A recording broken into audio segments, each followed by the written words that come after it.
जय श्री कृष्ण भक्तों, जय श्री कृष्ण बोलो।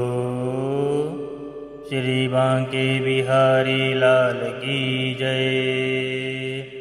कुंज बिहारी श्री हरिदास। हरि भक्तों, आज हम श्रीमद् भगवद गीता के द्वितीय अध्याय का अर्थात सांख्य योग का मूल पाठ का श्रवण करेंगे। मूल पाठ का महात्म्य हम प्लेलिस्ट में पहले ही बता चुके हैं, फिर भी सारांश में बस इतना जानिए, जैसे औषधि किसी भी बीमारी में काम करती है, चाहे उसका कंपोजिशन पता हो या ना पता हो, इसी प्रकार शुद्ध संस्कृत श्लोकों से हमारा उद्धार होता ही है, चाहे हमें इसका अर्थ समझ में आए चाहे ना आए। नासा के गायत्री मंत्र के संस्कृत शोध में भी यह बात प्रमाणित हो चुकी है कि हिंदी एवं अन्य भाषाओं से अधिक फ्रीक्वेंसी जो कि भगवान की फ्रीक्वेंसी से मिलती है, वह भाषा केवल संस्कृत है। इसीलिए परब्रह्म की प्राप्ति के लिए मूल श्लोक से उत्तम भाषा कोई भी नहीं है, क्योंकि यह स्वयं भगवान तक जाती है। हरि भक्तों, इसीलिए आइए शुद्ध मन से श्रवण करें, क्योंकि श्रवण मात्र से कल्याण होता है, इसमें कोई संशय नहीं है। यह बात भगवान श्री कृष्ण ने स्वयं कही है। आरंभ करने से पहले प्रार्थना है कि आप सब चैनल को सब्सक्राइब करके सनातन धर्म के ज्ञान प्रसार के लिए हमारी चैनल की रीचबिलिटी बढ़ाने में हमें सहयोग दें और हमें कृतार्थ करें। राधे राधे।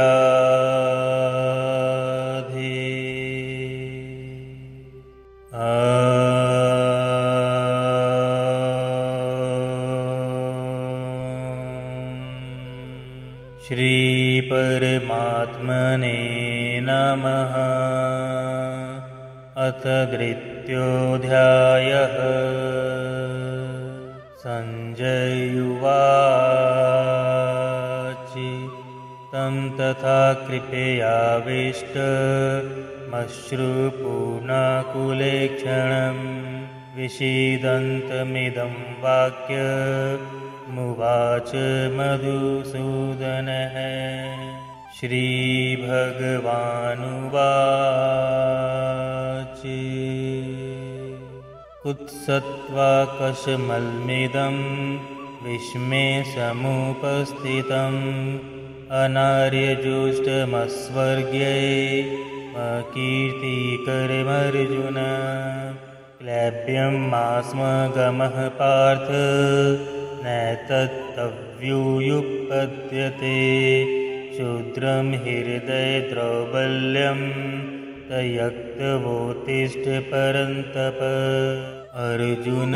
उवाच। कथं भीष्ममहं सांख्ये द्रोणं च मधुसूदन। इषुभिः प्रतियोत्स्यामि पूजाहार्वरीसुदन्। गुरुन् हत्वा हि महानुभावान् श्रेयो भोक्तुं भैक्ष्यमपीह लोके। हत्वार्थकामासन्तु गुरूनिहैव भुञ्जीय भोगान् रुधिर प्रदिग्धान्। न चैतद्विद्यकर्तन्नो गिर्यो यदा जयेम यदि वा नो जयेयुः।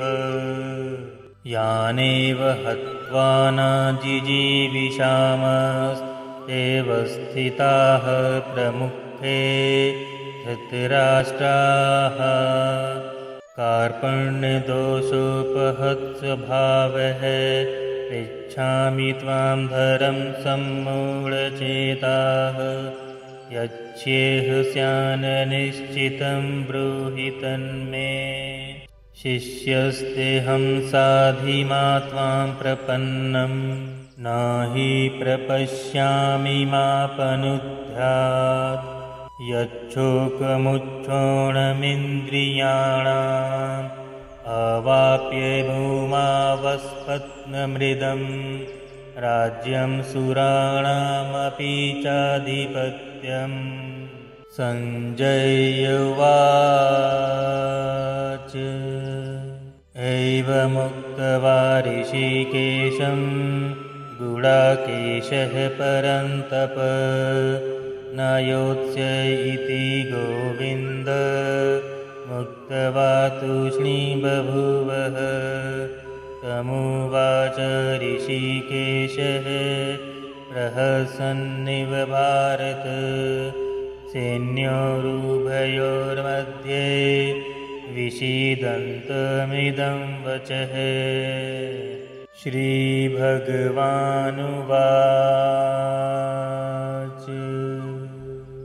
अशोच्वानन्वशोचस्त्वं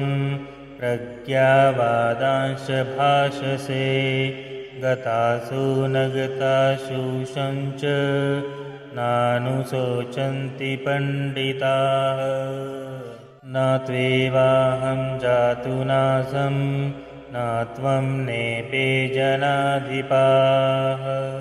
न चैव न भविष्यामः सर्वे वैमतः परम् देहिनोऽस्मिन् यथा देहे कौमारं यौवनं जरा तथा देहान्तर्प्राप्तिर्धीरस्तत्र न मुद्यते मात्रा स्पर्शासस्तु कौन्तेय शीतोष्णसुखदुःखदाः आगामापयो नित्यास्तासन्ति यं हि न व्यथयन्त ये ते पुरुषं पुरुषर्भ समदुःखसुखं धीरं सोमृत्युवाय कल्पते नास्तो विद्यते भावो न भावो विद्यते सतः उभयरोऽपि द्विष्टोऽन्तस्त्वनस्योऽस तत्त्वदर्शिभिः अविनाशी तु तद्विद्धि येन सर्वमिदं ततं विनाशमव्ययस्यास्य न कश्चित् कर्तुमर्हति अन्तवन्तैमे देहा नित्यस्योक्ताः शरीरिणः अनाशिनो प्रमेयस्य तस्माद्युध्यस्व भारत ये एनं वेत्ति हन्तारं यश्चैनं मन्यते हतम् उभौ तौ न विजानीतो नायं हन्ति न हन्यते न जायते म्रियते वा कदाचिन् नायं भूत्वा भविता वा न भूयः अजो नित्यः शाश्वतोऽयं पुराणो न हयन्ते अन्यमाने शरीरे वेदाविनाशनिं नित्यं येऽन्मव्ययं कथं स पुरुषः पार्थ कं घातयति हन्ति कं वाशांसि जीर्णानि यथा विहाय नवानि गृह्णाति नरोपराणि तथा शरीराणि विहाय जीर्णान्यानि संयाति नवानि देहि नैनं छन्दति शस्त्राणि नैनं दहति पावकः न चैनं क्लेदयन्त्यापो न शोष्यति मारुतः अच्छेद्यो यमध्यो यमक्लेद्यो शोष्य एव च नित्यः सर्वगतः स्थाणु रचलोऽयं सनातनः अव्यक्तोऽयमचिन्त्योऽयमविकार्योऽयमुच्यते तस्मादेवं विदितैवनं नानुशोचितुमर्हसि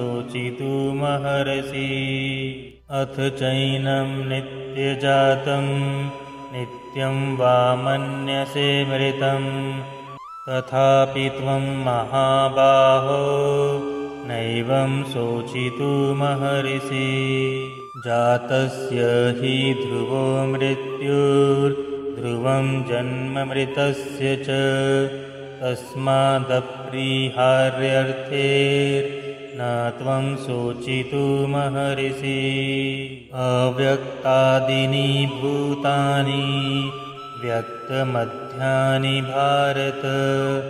अव्यक्तनिधानान्येव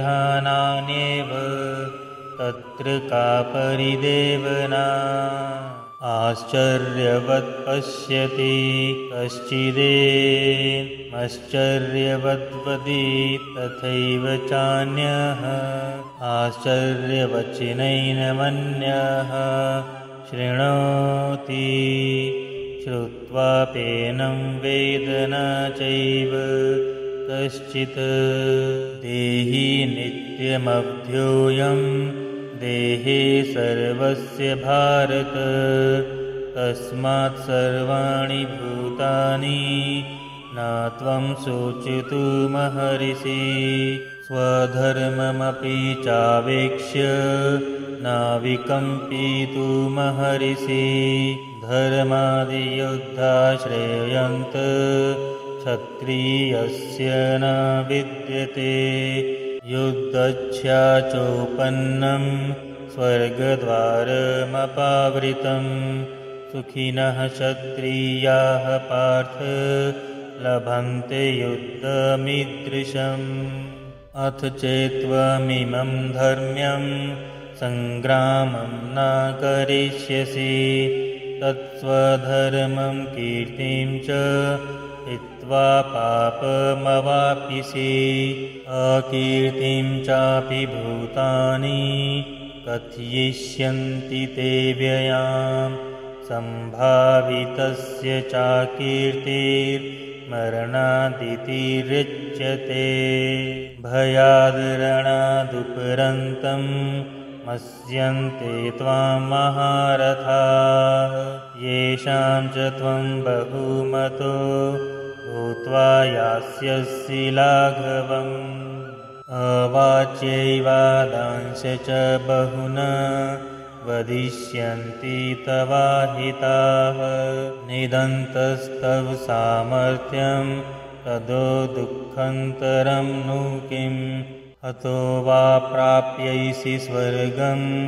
जित्वा वा भोक्ष्यसे महीम् तस्मादुत्तिष्ठ कौन्तेय युद्धाय कृतनिश्चयः सुखदुःखे समे कृत्वा लाभालाभौ जयाजय ततो युद्धाय युज्यस्य नैवं पापमवाप्स्यसि एषा ते भीहिता साङ्ख्ये बुद्धिर्योगो त्विमां शृणु बुद्धया युक्तो यया पार्थ करं बन्धनं प्रहास्यसि नेहाभिक्रमनाशोऽस्ति प्रत्यवायो न विद्यते स्वल्पमप्यस्य धर्मस्य त्रायते महतो भयात् व्यवसायात्मिका बुद्धिरेके कुरु नन्दन बहुशाखाहान्यन्ताश्च बुद्धयो व्यवसायिनाम् यामिमां पुष्टिमां वाचं प्रवदन्त्यविपिश्चितः वेदवादरताः पार्थ नान्यदस्तीति वादिनः कामात्मानः स्वर्गपरा जन्मकरं फलप्रदां क्रियाविशेषबहुलालां भोगैश्वर्यगतिं प्रति भोगैश्वर्यप्रसक्तानां तयाप्रहितचेतसां व्यवसायात्मिका बुद्धिर्समाधो न विधीयते त्रैगुण्यविषया वेदा निस्त्रैगुण्यो भवार्जुन निर्द्वन्द्वो नित्यसत्त्वसथो निर्योगक्षेमात्मवान् यावानर्थ उदयपाने सर्वतः सम्प्लुतोदके तावान् सर्वेषु वेदेषु ब्राह्मणस्य विजानतः कर्मण्येवाधिकारस्ते मा फलेषु कदाचन मा कर्म फलहेतुर्भूर्मा ते संगो सत्त्वकर्मणि योगस्थः कुरु कर्माणि संगत्यक्त्वा धनञ्जय सिद्ध्यसिद्ध्योः समो भूत्वा समत्वं योग उच्यते दूरेण हावरं कर्म बुद्धियोगाद् धनञ्जय बुद्धौ शरणमन्विच्छ कृपणाः फलहेत्वः बुद्धियुक्तो जहातीह उभे सुकृतिष्कृते तस्माद्योगाय युज्यस्व योगः कर्मसु कौशलम् कर्मजं बुद्धियुक्ता हि फलं त्यक्त्वामिनीषिणः जन्मबन्धनविनिर्मुक्ताः पदं गच्छन्त्यनाम्यहम् यदा हि मोकलीलं बुद्धिर्व्यतितरिष्यति तदा गतांसि निर्वेदं श्रोतव्यस्य श्रुतस्य च श्रुतिविप्रतिपन्ना ते यदा स्थास्यति निश्चला समाधावचला बुद्धिस्तदा योगमवाप्स्यसि अर्जुन उवाच स्थितप्रज्ञस्य का भाषा समाधिस्तस्य केशव स्थितधीः किं प्रभाषेत किमासीत व्रजेत किम् श्रीभगवानुवाच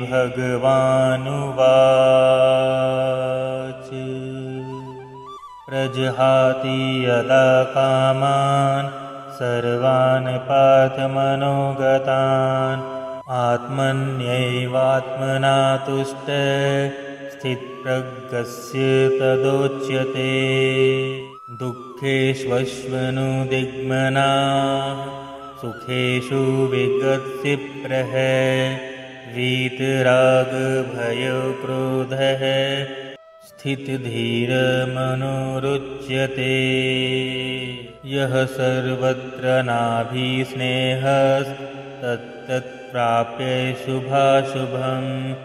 नाभिनन्दति न दृष्टि तस्य प्रज्ञा प्रतिष्ठिता यदा संग्रते चायं कूर्मोऽङ्गानि सर्वशः इन्द्रियाणीन्द्रियार्थेभ्यः तस्य प्रज्ञा प्रतिष्ठिता विषया विनिवर्तन्ते निराहार्यस्य देहिनम् रसवर्जं रसोऽप्यस्य परं दृष्ट्वा निवर्तते यत्ततोऽद्यापि कौन्तेय पुरुषस्य विपश्चित्तः इन्द्रियाणि प्रमाथिनी हरन्ति प्रसभं मनः तानि सर्वाणि संयमे युक्त आसीत् मत्परः वशे हि यस्येन्द्रियाणि तस्य प्रज्ञा प्रतिष्ठिता ध्यायतो विषयान् पुंसः सङ्गस्तेषुपजायते सङ्गात् सञ्जायते कामः कामात् क्रोधोऽभिजायते क्रोधात् भवति सम्मोहः सम्मोहात् संवृत्तिविभ्रमः संवृत्तिभ्रमशात् बुद्धिनाशो बुद्धिनाशात् प्रणश्यति रागद्वेषवियुक्तैस्तु विषयानिन्द्रियैश्चरन् आत्मवैश्यैर्विधेयात्मा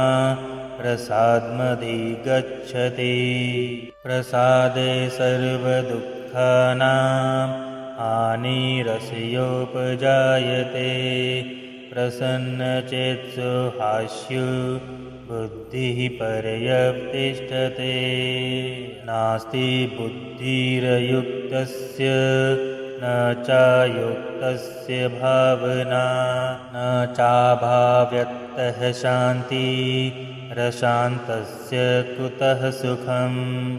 इन्द्रियाणां हि चरन्तां यन्मनोजो विधीयते तदस्य हरितप्रज्ञां वायुर्नामिवाम्भसि तस्माद्यस्य महाबाहो निगृहीतानि सर्वशः इन्द्रियाणीन्द्रियार्थेभ्यः तस्य प्रज्ञा प्रतिष्ठिता या निशा सर्वभूतानां तस्यां जागृति संयमी यस्यां जागृति भूतानि सा निशा पश्यतो मुनेः अपूर्ण्यमानमचलप्रतिष्ठं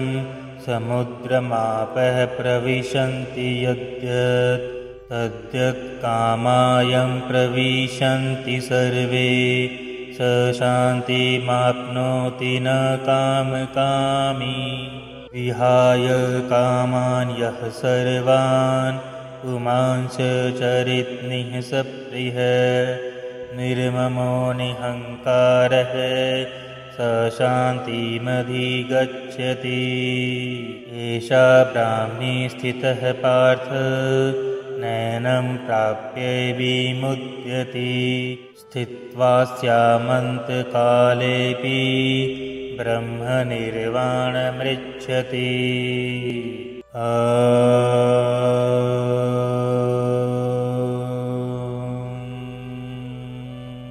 तत्सदिति श्रीमद्भगवद्गीतासु उपनिषत्सु ब्रह्मविद्यायां योगशास्त्रे श्रीकृष्णे अर्जुनसंवादे सांख्ययोगो नाम तृतीयोऽध्यायः।